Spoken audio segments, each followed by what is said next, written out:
Hey everyone, it's Lori with the Catch a Pocket podcast, and today I have episode 44, Susan Mayo. Susan is a musician. She plays the cello in the Wichita Symphony Orchestra, but she also is a conservationist, and she's also helping with restoration. She has a lot going on in the weeks ahead, and this is going to be aired on April the 10th, 2022. So if it's around that time, check out what Susan's talking about because it is awesome. And without further ado, I introduce to you Susan Mayo.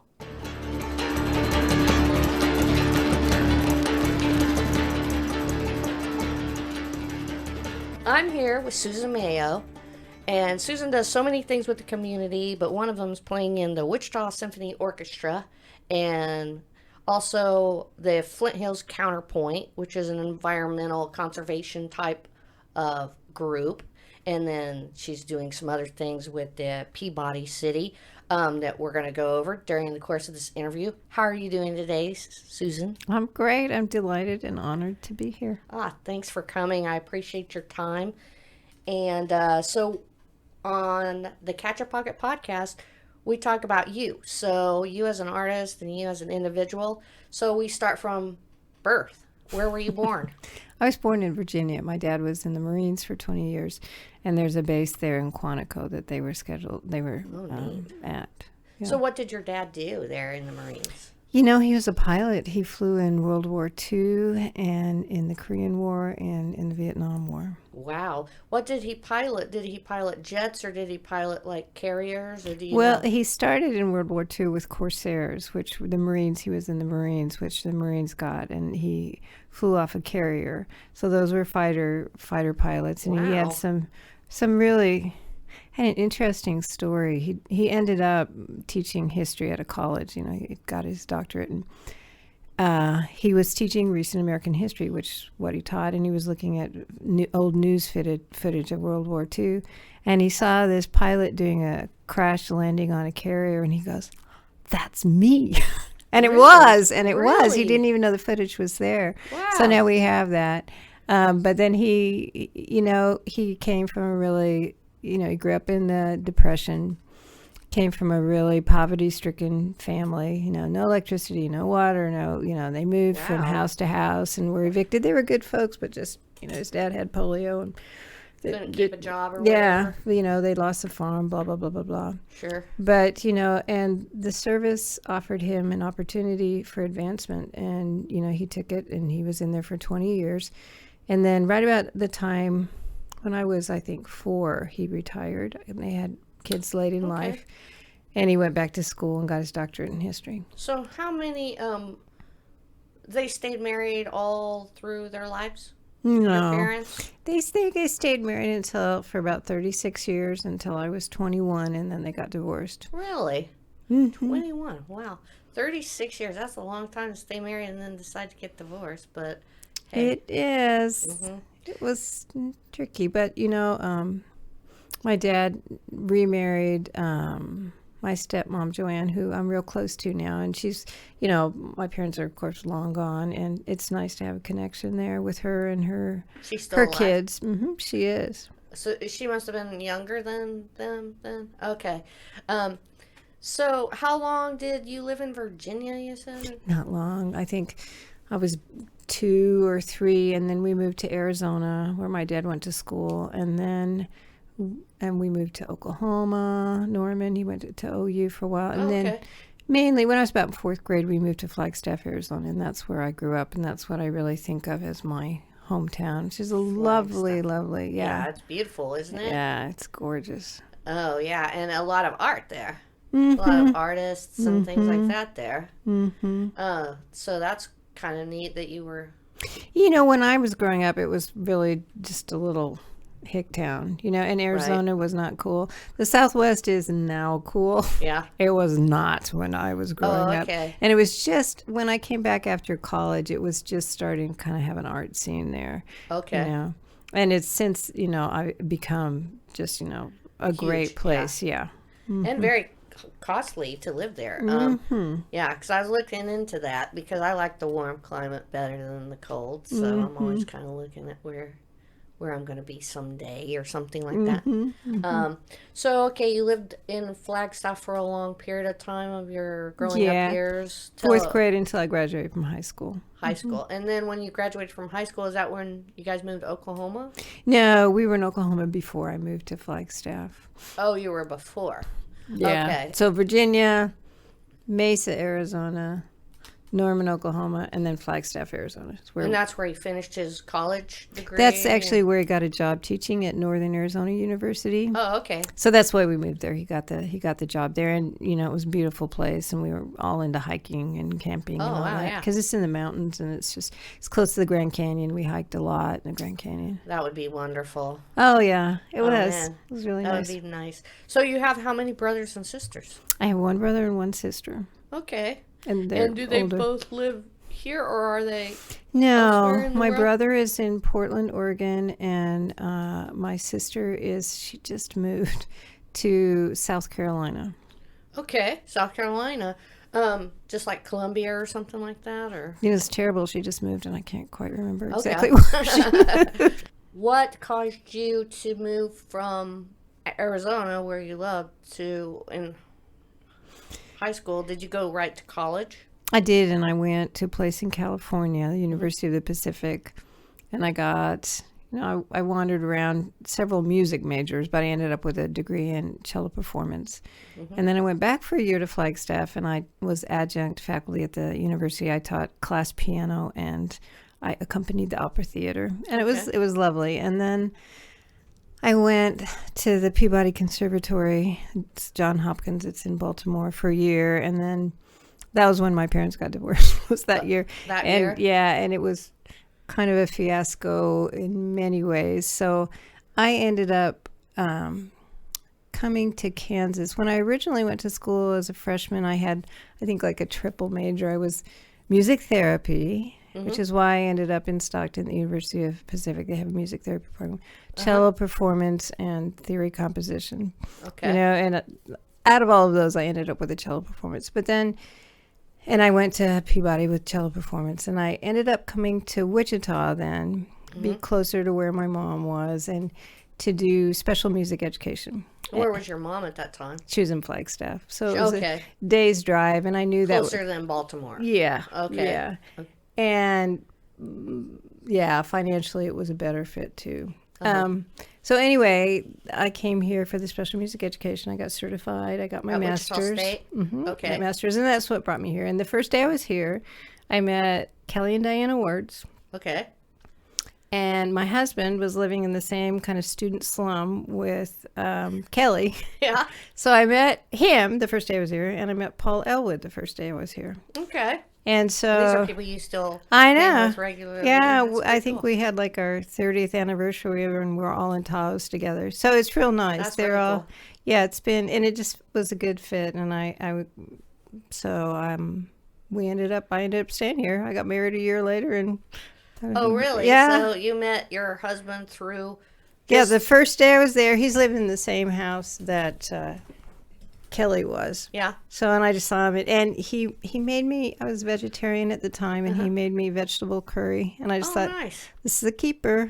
Yeah, it was good then. Yeah. It was not bad. So that's excellent. So, so during this time when you're studying music, I mean, you've studied music since you were even in high school. Were you studying music, or? I started, and for classical musician, fourth grade is relatively late, right? Right. I started piano probably in second or third grade. I've always played a lot of piano. Okay. And then I started violin in fourth grade because my mom played violin. And I was really dreadful at violin.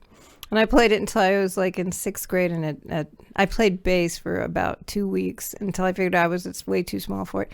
And then I switched to cello. So it was like in sixth grade. So in the classical scope of the world, that's relatively late to start. You probably started Fletcher. Did you start him young, or? He was very young. Yeah, I would say like 3 years old or something. Yeah, like right. that. And you kind of get it into your fingers and your muscular system. But anyway, I started then, and I played I started in the public schools. I early on had private lessons and then played through. Right. And I think I always thought that's what I wanted to do was music. That was the thing that I enjoyed the most. That's where all my friends were. And so. It just gave you that good feeling anyway, because music does that. It's like a healing thing.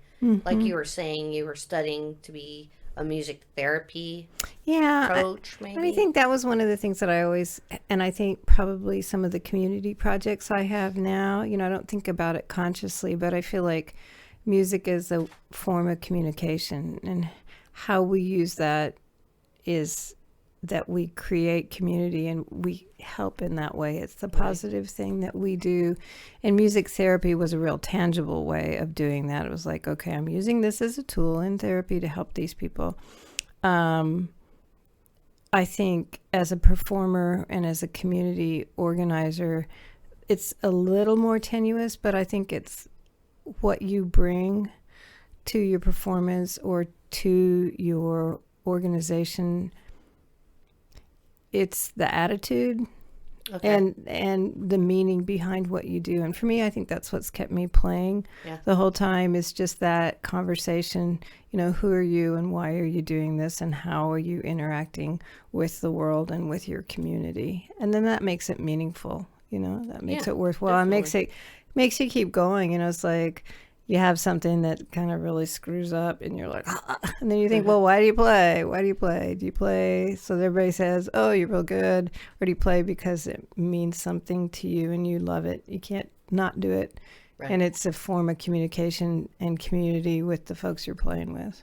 Yeah, it's a connection. And for me, I think we all have disciplines that we feel like connects us to something that's larger than what we are. And that's one of the things that makes life worthwhile. Right. And music can be one of those. And it happens to be my discipline that I do all the time. So it's like a language that's familiar to me. I think there's other ways people find those things, but sure.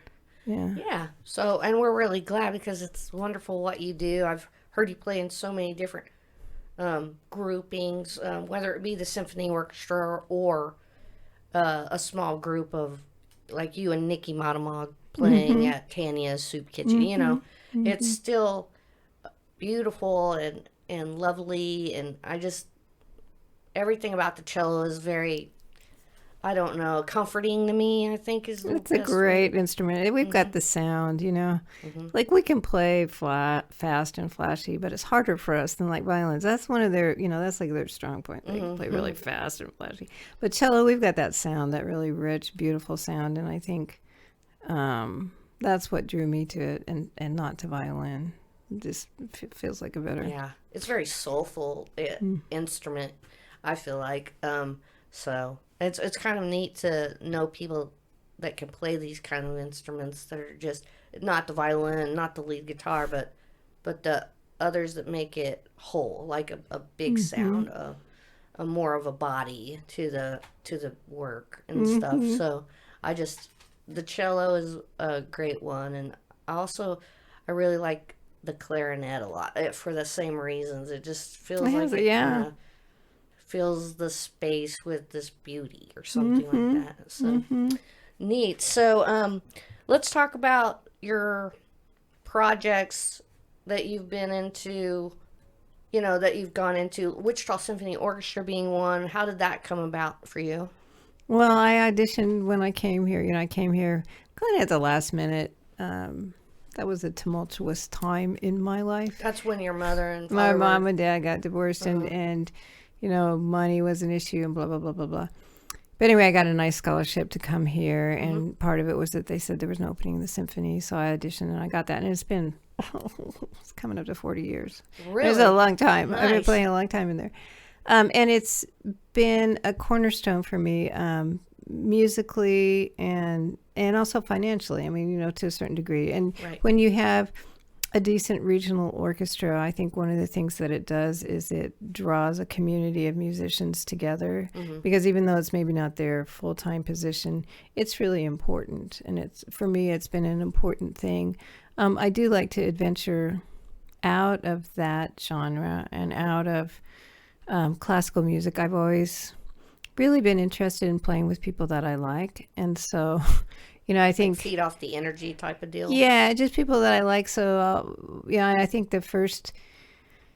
after I was out of college, maybe in college I did mainly classical, but when I was in Flagstaff that first year after I graduated, there was a bunch of jazzers that were doing free jazz, and all this other stuff. And I really liked them and I hung out with them. And so I started experimenting there. And then, I moved here and I played with Jack Kellogg and the Rhythm Rangers. They were so kind to me. I was so terrible.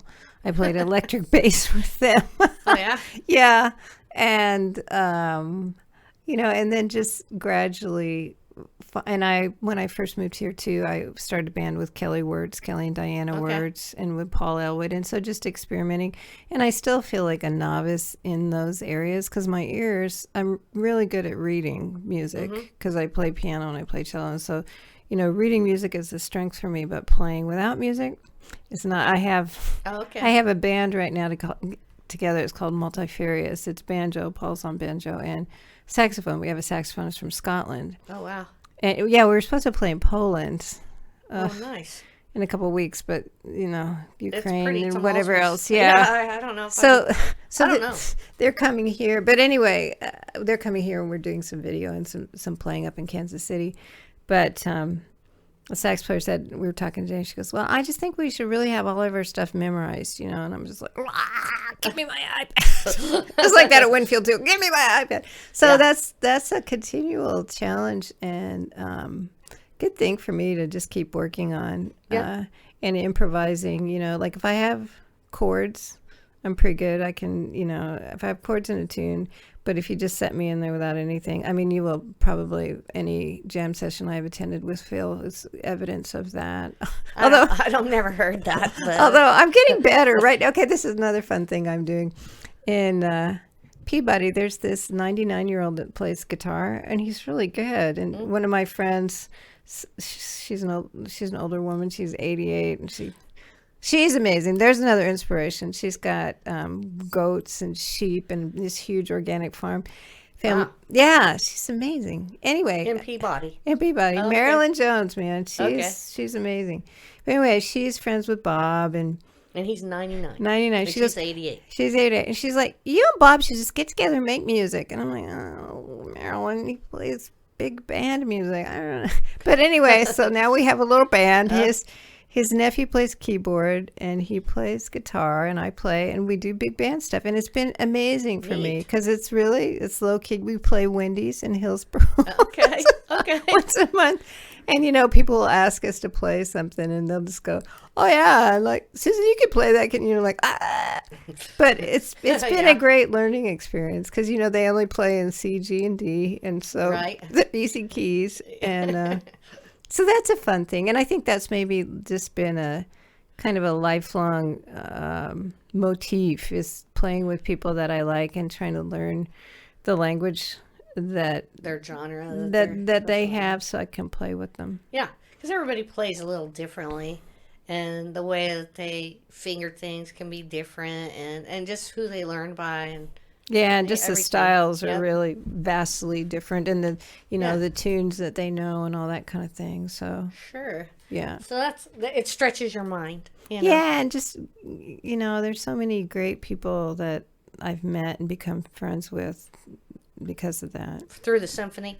Well, through the symphony too, but through all the little funky little groups that I've been involved with. So, yeah. Sounds like, if you're trying to do jazz one for a while and doing just big band, there's stretches from those two things. And so, yeah. So you're always striving for something, that speaks to you that you enjoy. Mm-hmm. So. Yeah, just something that you can communicate with somebody else and have a conversation with, Yeah. Sound is it's a raw material that you put together to create something for a conversation. Yeah, just like this. Yeah, absolutely. So from there, you've branched out into other projects. From the symphony, you're in your own life, learning, going to school, teaching at schools. Mm-hmm. It brought you to other projects like Camp Wood. Mm-hmm. What started that whole project? Well, I have taught a lot. I've taught in the public schools, and I've been adjuncted. I'm the adjunct queen of Kansas. I just finished. I'm not teaching anymore. I was at Friends for, 35 years or something. Oh, okay. And I was at Emporia State. I got my doctorate when I was at Emporia State and had visions of perhaps getting a full-time tenure track, the golden ring for for college academics. Yeah. But I had a shoulder injury, and I had a semester sick leave, and I ended up just having such a good time doing other projects and getting involved. Connie Bonfi had some nonprofit things that were going on, and I just thought, I really like this. This feels like a better fit for me. There's a lot more creativity available, a lot less committee meetings, although I don't have a lot of meetings, but there at least I have some input into what the meetings are going to be about.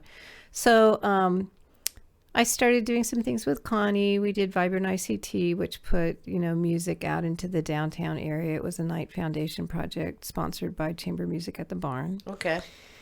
And then and Bo's at the Barn was the Barn was chamber music. Yeah, I was music director there for a while. And anyway, when I was at Emporia State, Jeremy Starr had started a program with Symphony in the Flint Hills, called Woodfest, and it's a collaboration between Camp Wood and Symphony in the Flint Hills. All right. It's Symphony in the Flint Hills fall event, which is a day of music and prairie activities, and then it's capped off by a sunset concert with Eugene Friesen and the Woodfest Symphonia, which is a string group from around the state. Cool. And Jeremy was doing that and had started it and then was ready to pass it on. And so I took over as music director, and it's been a really fun event. I like planning the music activities during the day and working with the orchestra and having the concert and stuff. And you guys have been there and have been big supporters. And it's fun for kids and adults. And Phil and Fletcher have the most fun there. I think Phil has more fun even than Fletcher does, I swear. Yeah. He loves Eugene Friesen so much. Yeah. And looks up to him so much. And there's so many great musicians there. It just invigorates him. It's real fun. Well, I think Ted Farha early on got involved. And I kept seeing all these people there that I knew. I'm like, how did these people get here at Woodfest?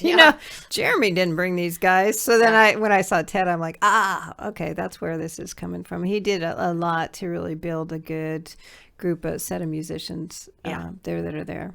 Mm-hmm. Yeah, it's really cool. And that's still going, right? So we haven't, because of the pandemic, we haven't had it for the last 2 years, but we are planned. We're the last Saturday in September. Okay. Whatever that is, I'm not sure. I think it's the 26th this year. Okay. But yeah. Mm-hmm. And there's information on the Symphony in the Flint Hills website. Okay. So that's where you go get it, fans. And and also you started the Flint Hills Counterpoint. Mm-hmm. And we'll talk about that a little bit, because that's my favorite thing, because right now it's so inspirational to see people appreciating the land that we live on.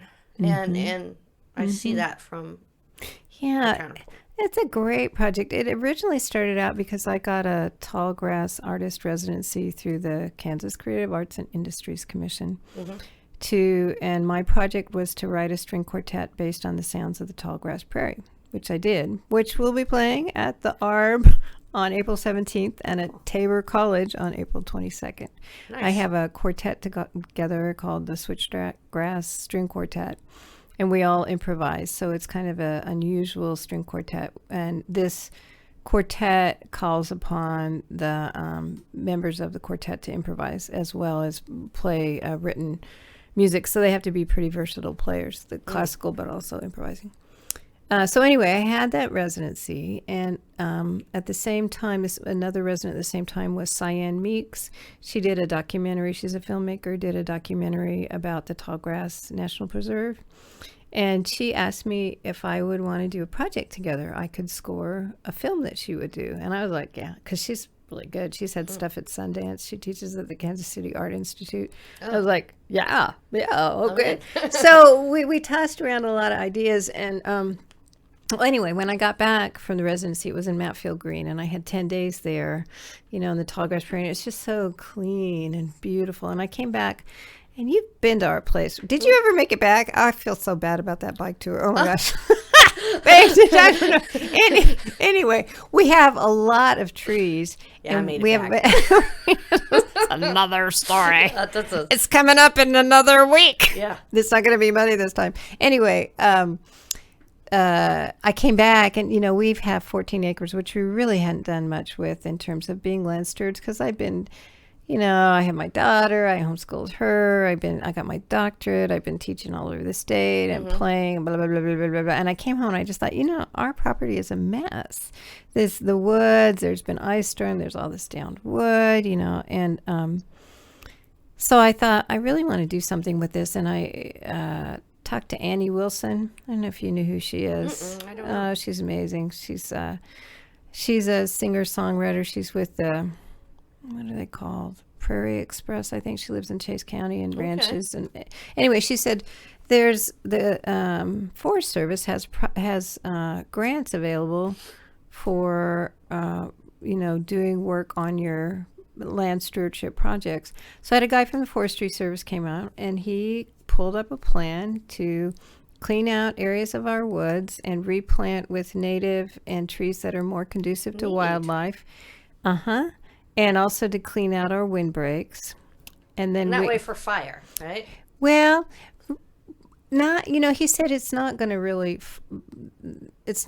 burn, because this is so dense and so wet and stuff. But where the areas we cleared out for the new trees are just to give them space and light so that they can grow. Right. Because there's all these really invasive trees like elms and ash and hackberry that are not native to Kansas, and they just take over. Okay. So cutting those down, and we put in oaks and persimmons and pawpaws and pecans and hickories that are native to this that land. Are kind of more native to this land, and they also have mast. They have something for the animals to eat. They have acorns or fruit or something. Okay. So we put in 300 of those.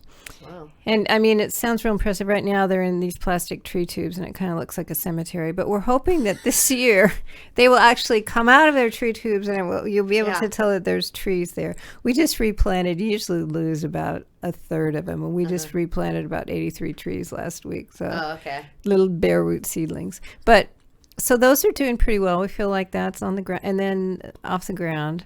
We also thought it would be really nice, because we are part of the Flint Hills ecoregion, to plant part of our property in native grasses. Okay. So we have 3 acres. We contacted the Wildlife Parks and Tourism, and they have a project that they will supply you seeds. So we cleaned out these 3 acres, and we planted seeds last spring. So you had to plow them and everything? You don't plow. We burned. Okay. And took out the trees and everything. And then we planted these seeds, and we just had a guy come in and bush hog it, mow it down for us for this year. But it was so fun, because the seed was a mix of grasses and pollinators. So there's all these flowers that came out. Oh, neato. Butterfly weeds and black-eyed Susans. And you didn't really know what you were going to get? No, it's just cool. Like, so, and then there's a lot of weeds too. There's plant succession. So as time goes on, it'll become more and more like a native prairie. Right. Probably take at least 3 years. It kind of looked like a weed patch last year, truthfully. But I'm hoping it'll be better this year, and it just got mowed, so it looks good right now. So do they mow it every year? Do you make hay bales out of it or something? This year, I suppose we could have hayed it. We didn't. We just had a guy come in and bush hog it, mainly because there was a lot of weeds like ragweed and stuff that's normal for the first year of a mix like that. Ideally, you would burn it. Would not burn it probably until 3 years. And I'm not sure if we'll mow it again next year or not. It kind of depends. Just let it grow up. Yeah, it depends. Because, with like native grasses, they do burn it. They're doing it right now. Everybody's burning off their fields. Well, anybody who, not today, they're not. Not today, no. But they were this weekend. They were burning. But yeah. I can smell it. I can smell it in the air. I know. It's a mixed bag, because there is the air pollution that comes out of it, but it's also one of the ways that traditionally, like, Native Americans really kept and we're stewards of that land. So that's an interesting. I'm learning so many things because I'm such a novice about me too. About land stewardship, and I just feel like we'll do something, then we're like, oh, we should have done that before we did this, but we didn't know that. So I know that feeling so much. So that's one of the purposes of this project, is hopefully to kind of set a template for like, it's like land stewardship for dummies, so that people can. So you're documenting it all down and well, things like that? Well, okay. So back to this, we decided that Cyan and I decided that this would be. I've wandered, haven't I? Have decided that. This would be the project that we would do, that she would do a documentary of this land reclamation, and I would score it. So, and we were just going to do that. And then Connie Bonfire and I had started a new nonprofit called Prairie Muses. And she said, oh, this is a fantastic project. We should get a NEA placemaking grant for this. And of course, being Connie, the miraculous grant writer she is, and visionary, she got the grant. Awesome. Yeah. So that was like a $50,000 grant, and then we needed to raise $50,000. But what it's done is it's enabled us, number one, to get paid for doing the work we're doing for the film and the score, and number two, to really expand this project to be a community-based venture. So placemaking just means making a place more pleasing to live in and to visit. Okay. And so my real easy version of Flint Hills Counterpoint is we want people to come and discover and explore Marion County, and we deepen those experiences with arts interventions. Okay. We have another one that's land stewardship through the arts, conservation, and community building. Okay. It's kind of the more erudite one. All right. Cyan came up with that one. That's on our website. Yeah, okay. So you built that stage? Yeah, we had a pole barn, and there was just kind of a big mass of weeds and trees around it. So we cleaned it all out, and we put a stage there, and we had Ted Farha and his folks come out and put a big canvas drop screen that we can project on. So we have a screen there, and we have a stage, and we will be having, speaking of Eugene Friesen, he's coming June 4th. We have every year we have an annual celebration so people can come and see what's going on at our space. So he's coming, and we'll have the orchestra from Woodfest, the Woodfest Symphony playing. Nice. And a choir that's made up of people from around the area. And he's going to be performing, he's rearranged two pieces, Grassland and Carl Sandburg's Prairie. And those were both the original pieces for the first symphony in the Flint Hills. So we'll be redoing those. And we have Wes Jackson from the Salina Land Institute. He's the director emeritus. And someone else, I can't remember. But that you would know. Right. That are the narrators for it. So they'll be narrating. And we have Robert Hijack. I think he's a Native American that's going to do land blessing for us. He's going to do one at sunrise, and then one more for the performance. He'll be in full dress and come and give a land blessing so that people can see that. And then all day long, I'm rambling. Okay, I'm giving my commercial here. There's all day long, though, there'll be, we have someone from the Forest Service and from the NRCS and from the wildlife and some folks that have worked on our property. So it's like a whole festival type It's a day. Yeah. Festival? It starts at 1, and every half hour there'll be different speakers. And we have And you can buy tickets to support You can buy tickets, flinthillscounterpoint.org. They are on sale. They went on sale today. Really? Cool. Yeah. Hey, this is perfect timing. Actually, I'm not sure there's a link on there's a link on our Facebook page. Well, we need a pin where your location is because the Google Maps. I know, it doesn't work, right? For me, it did. Well, you know what I'm going to do this time? Put a pin in it. For the bike tour, we got... we had a baby farm animals tour. We had like 300 people show up for it. It was great. Neat. And Delilah Reed, do you know her? I love her. She's been on the show. She's great, right? You have to listen to her episode. I will. Earlier episode. I will. She's awesome. She is fantastic, and she did art. She was our artist for that, and she did these giant plywood cutouts of different creatures, Oh, she's chickens so and good with- cicadas. Yeah, and she painted them really bright colors. So for the bike tour, we'll have a giant blue chicken out by our road. To Out tell by everybody, off of like, 50. off the big road. Off of 50, Perfect. right. Look for the blue chicken. Go Look this for way. the blue chicken, And- guys. Do not miss it. And then there'll be a giant cicada at 90th. So hopefully Nice. you'll have some big old creatures to help you.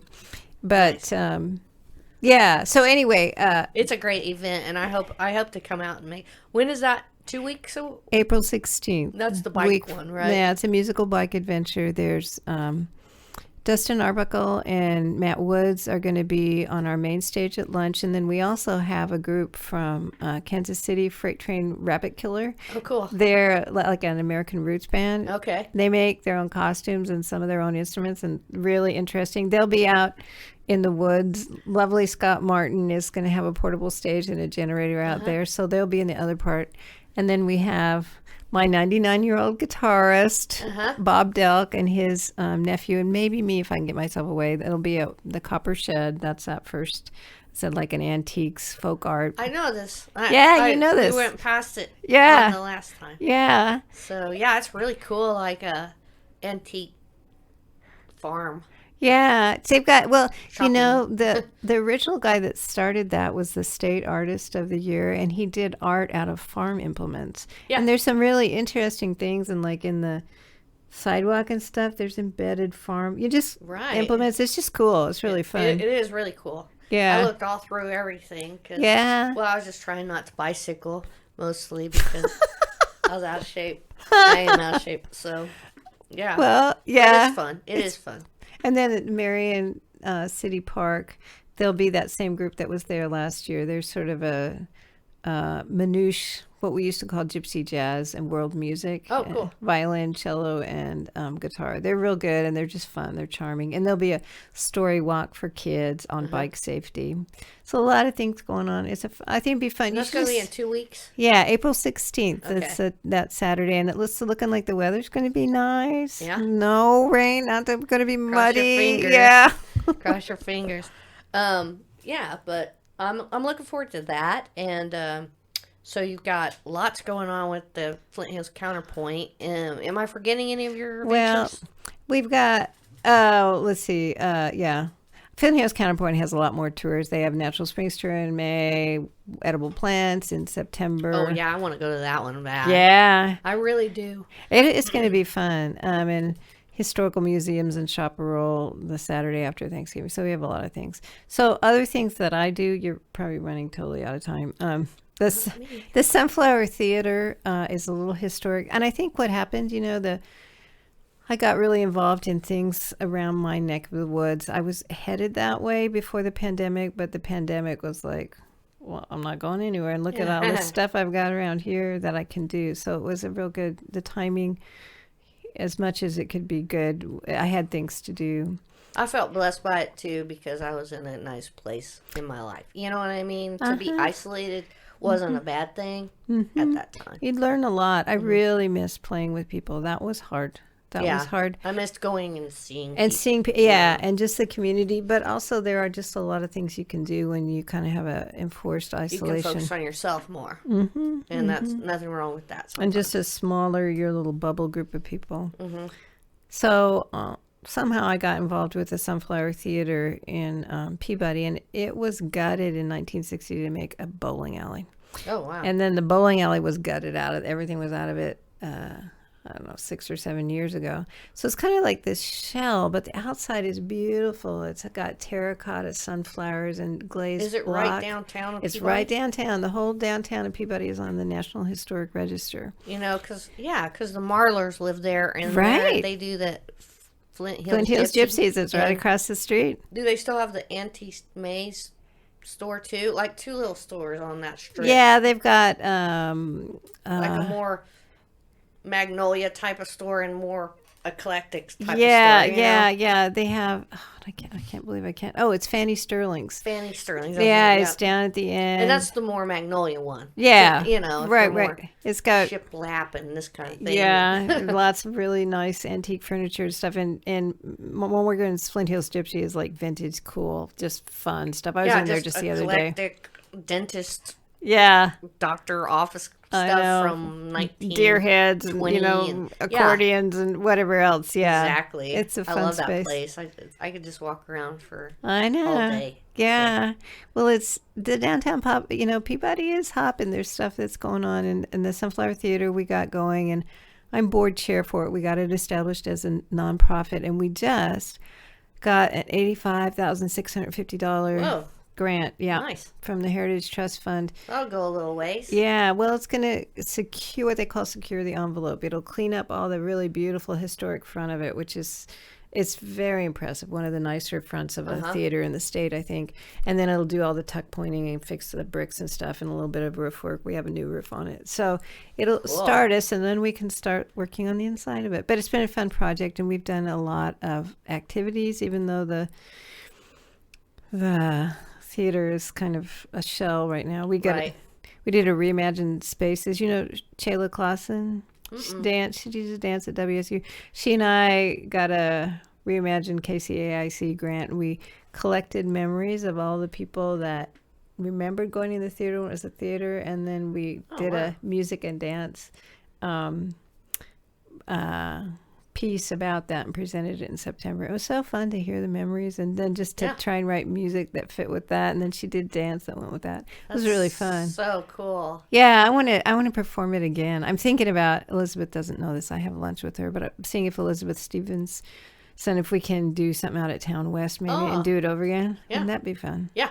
It would be. And I just I love listening. Of course, obviously, I love listening to people's stories. Mm-hmm. And I love hearing things. Oh, I know. And those, because I made fun for me. I made a soundtrack of little snippets of them, and I just listened to them so many times, and then I'd see that person, and I'm like, oh my gosh, I really know you. I've been listening to your voice for like 12 hours trying to get that right. Exactly. Probably exactly what you do with your podcast, I do, yeah. right? I listen over and over again. Yeah. And find things, and, things that you don't want and things that you want to keep. A lot of times it's me going, I can't get rid of that. That's too good. Right, and somebody else going to get rid of it because I don't want to hear that. I don't want to hear myself say, or something.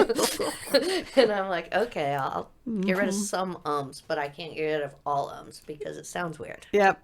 It's not natural. You learn a lot from, but I feel like I know all the people who have been on the podcast a lot more than probably they feel like they know me or anything like that. Right. I know I'd see these people in the grocery store. I'm like, hi! And they're like, hi. Exactly. I know exactly the feeling. So, okay. On this podcast, one of the things that I do with every guest is ask about a story of inspiration. So, well, I was just thinking, I'm thinking about people that have inspired, like Flint Hills Counterpoint in particular, like Marilyn Jones. She's that 88-year-old woman. When I first moved to Peabody like 25 years ago, that was what everybody said. Oh, do you know Marilyn Jones? Because at the time, they had a big sheep farm and a greenhouse, and she gave spinning classes, and people would come from around the world to take her spinning classes. Yeah, and they go, that woman that teaches spinning there, Marilyn Jones. And I'm like, I guess I got to meet her. And now, it's been 25 years later, and I'm just grateful she's come in. She's on our committee for Flint Hills Counterpoint. Is helping with our natural springs, edible tourism, baby farm animals. Wow. Real active on the Sunflower Theater board. And, just always has ideas of things to do. She has a bunkhouse that she got in from Chase County. Wow. She had a bunch of us over for dinner in her bunkhouse by candlelight. Neat. Yeah, it's just fun. So she's an inspiration, and people that have done similar projects, the folks in Matfield Green that are really working on making that be an artist colony, and they're Kelly Yarborough, who does kind of was behind, and Derek Ham that are behind the Tallgrass Artist Residency. That was super inspiring to me to have somebody say, we'll give you a residency to write something and have 10 days that's all you're supposed to be doing. Whoa. Such a gift, and it really kind of helped me, I think, recenter my life and know that I really want to spend time writing and also being more involved with the land that I have and that I'm responsible for. Right. So, That's really good. just so many inspiring people in the world. Definitely. Like, you can find inspiration in anything if you look hard enough. I think that's, it's how you look. It's how you see. Yeah, yeah. And, so I'm so glad that you shared your time with me and caught a pocket with me today, which is what's the point, is to learn about you and how much you're contributing to our community. And it's a lot, Susan, and I really appreciate you coming. Thank you so much for asking me. It's been a pleasure.